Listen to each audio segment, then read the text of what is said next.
Në zemër të Shqipërisë, mes një rrugine të qetë që duket e mbajtur pesur nga koha, ekziston një histori që banorët e një fshati të vogël e përshpërisin edhe sot.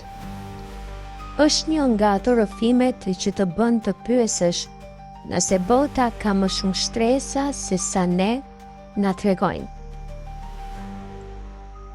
Fshati quhej Gjurma dhe ishte po aq i vogël sa barinët e maleve shpesh haronin se ai ekzistonte.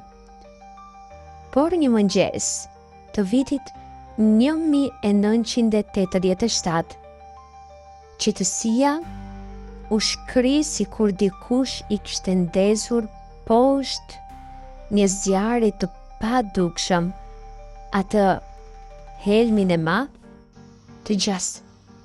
Apo më konkretisht, diçka po ndodhte.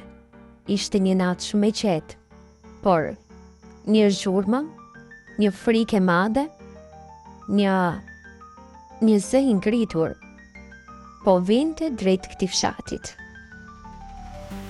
Një bari i quajtur Lisi duli në mal si çdo ditë. Por në vend të rrugës së zakonshme me shkrepa dhe shkure, ai pa diçka që s'ishte aty ditën e djeshme.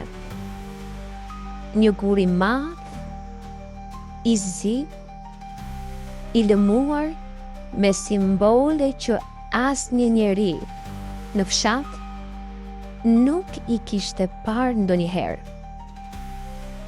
Duket sikur dikush e kishte sjell në heshtje gjatë natës.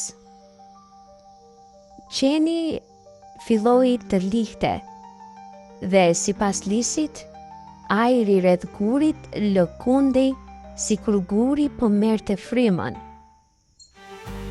Kur Lisi zjati dorën të prekte, sipërfaqja e gurit u nxeh si një hekur i kuq.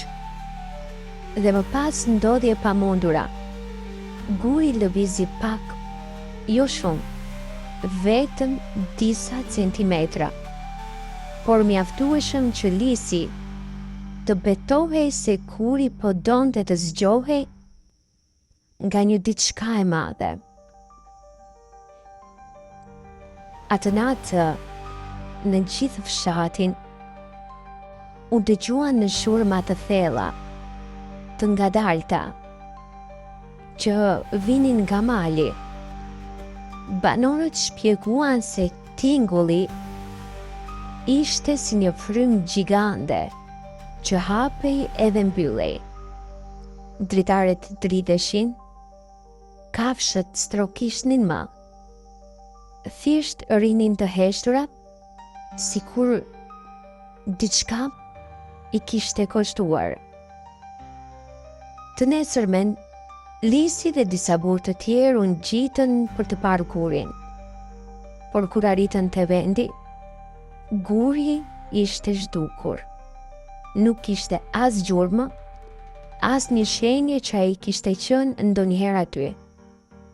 Vetëm një hapësirë e rumbullaktë në tokë, si një hije pa pronar.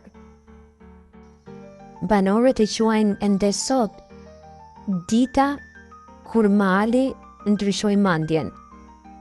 Askush nuk e ka parë më gurin, dhe asnjë studiues nuk ka gjetur shpjegimin të besueshëm. Por fshatarët e Gjurmës thonë se ai gur nuk do të ishte një objekt i haruar, por një vizitor që nuk donte të qëndronte gjatë. Nëse rrëfimet e këtilla ndezin kurreshtjen, atëherë ky ishte vetëm kapitulli i parë, se Shqipëria mban sekrete që ende s'kan gjetur të ritët.